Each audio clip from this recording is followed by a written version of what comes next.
Bueno, buenas a todas. Mi nombre es Jorge Gilbert y me ha convocado la Secretaría de Bioeconomía para desarrollar la temática de mercado de carbono. Lo vamos a realizar en diferentes módulos, de manera que ustedes puedan ir adaptando el tiempo. A través de los mismos vamos a ir abarcando desde lo básico, de cuál es el origen de cambio climático, de cómo se introduce este mecanismo, qué mercados hay, cuál es el marco internacional, dónde está la Argentina parada, algo sobre la parte de proyectos de mercados y de proyectos y de estrategia.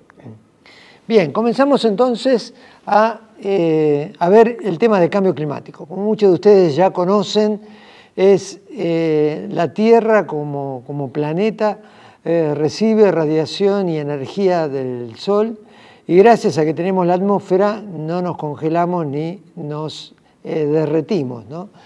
Justamente la atmósfera permite disipar al espacio una cierta cantidad de energía, y otra parte de la energía queda circulando en la misma superficie de la Tierra, de manera que tengamos un clima en el cual la biosfera pueda vivir. Ahí están viendo esas flechas amarillas que representan la emisión o la subida o el agregado a esta atmósfera original de lo que denominamos gases de efecto invernadero. El gas de efecto invernadero, son muchos los gases de efecto invernadero. Lo que representa esta palabrita es la capacidad que tiene ese gas de retener más energía en la atmósfera, o sea, disipar menos energía al espacio, y por ende ir produciendo paulatinamente un incremento en las temperaturas que ocasiona todo un tema de cambio climático. Ahí tienen enumerados transporte, residuos, energía, aguas residuales, deforestación. Esto es lo que está causando este incremento de gases de efecto invernadero. Estamos viendo una curva histórica del 1950 a la actualidad, y una proyección de acuerdo a diferentes modelos. Lo que se ve a la derecha son diferentes también modelos pronosticados de aumento de la temperatura. Por lo tanto, es problemático este tema, y bueno, se ha generado toda una serie de estrategias a nivel público, a nivel privado, ¿no es cierto?, a nivel internacional, a nivel regional, de manera de ir convirtiendo esa curva que vemos hacia arriba en la curva que esté lo más chata posible, y si fuera posible bajarla sería ideal. Uno se pregunta, bueno, ¿cuál es la contribución de estos gases de efecto invernadero a nivel global? Bueno, acá nosotros en Latinoamérica somos responsables del 7% de la emisión total a la atmósfera, muy parecido al continente africano, y tenemos 16% en los países de Norteamérica, Canadá y Estados Unidos, un 17% involucrando Rusia y todos los países europeos, y un gran porcentaje del 52% en Asia, fundamentalmente traccionado por los dos países de mayor población mundial y de mayor crecimiento demográfico y industrial y de desarrollo, que son India y China. El panel intergubernamental de cambio climático, me felicito por haberlo pronunciado, a todos nos cuesta pronunciarlo, emite frecuentemente diferentes informes, informes que están ligados a la mitigación, o sea, cómo podemos lidiar con estos cambios climáticos, y por otro lado los informes que hacen el seguimiento y proyección de estos fenómenos a nivel mundial. El último informe del IPCC alerta sobre las mayores implicancias de los aumentos de temperatura, o sea, lo que se pronosticaba hace pocos años está ocurriendo con una mayor velocidad y con una mayor intensidad. Ahí tenemos el mapa de las temperaturas máximas, ¿no?, en el 76 y en el 2022, ¿no? Cómo el mapa mundial se comienza a vestir de naranja y de amarillo. Entonces las emisiones que son producidas por el hombre, se denominan antropogénicas, de estos gases de efecto invernadero, han aumentado significativamente desde la era preindustrial y en gran medida como resultado del crecimiento económico, del crecimiento demográfico, ¿no?, a lo largo de todos estos años. Este es un poco el tsunami, ¿no?, que está enfrentando la humanidad, comparativamente el tamaño relativo de lo que fue el COVID-19, lo que fue la recesión posterior a nivel mundial y lo que es el cambio climático como una gran ola que se nos viene encima, ¿no? Este incremento desproporcionado de los gases de efecto invernadero produce un aumento de la temperatura. ¿Debido a qué? Debido justamente a este que explicamos del calor que queda atrapado debajo de la atmósfera, un fenómeno que se lo conoce como calentamiento global.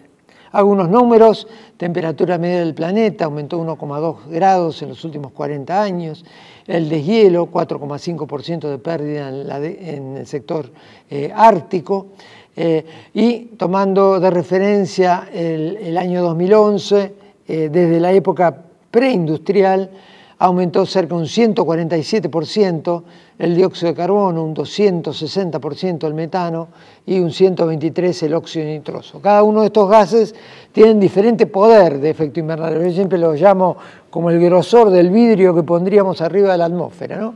El del dióxido de carbono es el más finito, ¿no? El de metano es mucho más grueso y el de óxido nitroso mucho más grueso todavía. Se toma como unidad el de dióxido de carbono, entonces me van a oír hablar de siempre huella de carbono o toneladas de dióxido de carbono. Cuando hablamos de esa manera, nos estamos refiriendo al conjunto de gases, pero todos referidos a la unidad. Bien, se habla mucho y han oído mucho hablar del famoso 1,5 grados. Es una meta que se establece a nivel mundial de no pasar ese límite, ya que según las proyecciones podría haber realmente consecuencias muy serias. Entonces, en esta secuencia que estamos viendo abajo, vemos todo lo que hemos descrito: la revolución industrial, el aumento de temperatura, el efecto invernadero, calentamiento, etc. ¿Y qué nos encontramos hoy? Nos encontramos en esta fase nueva que la humanidad comienza a trabajar intensamente en dos temas. Uno es el tema mitigación y otro es el tema de adaptación.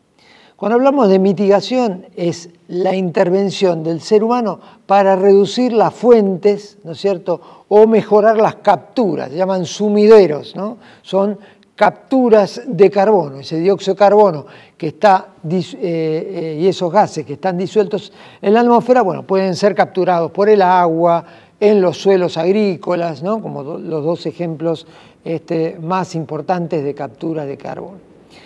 Y el otro tema de las medidas de respuesta que se ha propuesto la humanidad es el de adaptación, o sea, estos desajustes, esos cambios climáticos que se están sucediendo con mayor frecuencia y mayor intensidad en todo el mundo, cómo a nivel de cada país uno puede tomar medidas para adaptarse, ¿no?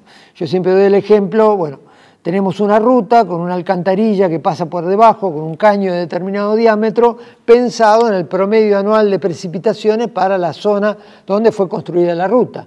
Pero hoy en día podemos tener precipitaciones mucho más intensas y en un corto periodo de tiempo, lo cual nos genera un volumen de agua que esa alcantarilla no puede soportar. Entonces, bueno, una medida de adaptación es justamente agrandar los pasos de agua en rutas, proteger los diques, etcétera, etcétera.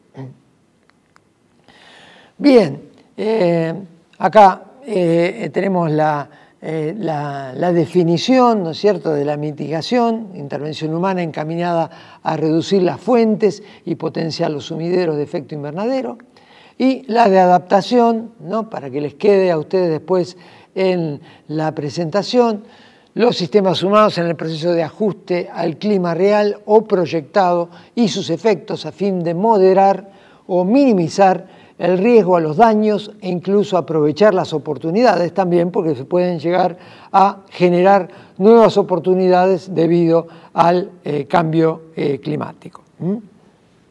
Ahí tienen una enumeración de los efectos, ¿no?, sobre adaptación basadas en la naturaleza, adaptación basadas en comunidades, en educación, en sensibilización, en planificación, infraestructura. Como mencionábamos, el caso de la ruta era un caso típico de infraestructura.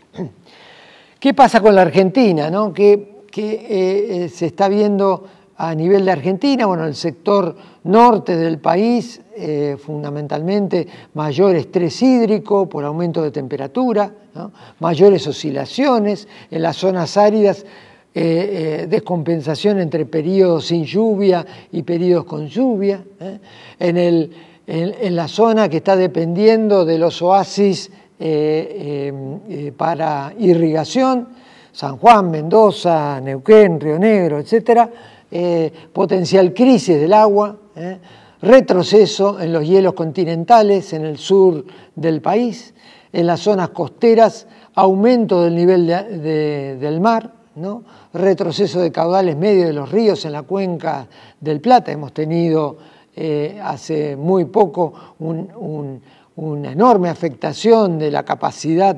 Somos un país que depende de la hidrovía para exportar gran parte de su producción agrícola, y un descenso en los niveles de agua amenaza seriamente nuestra capacidad de comercialización.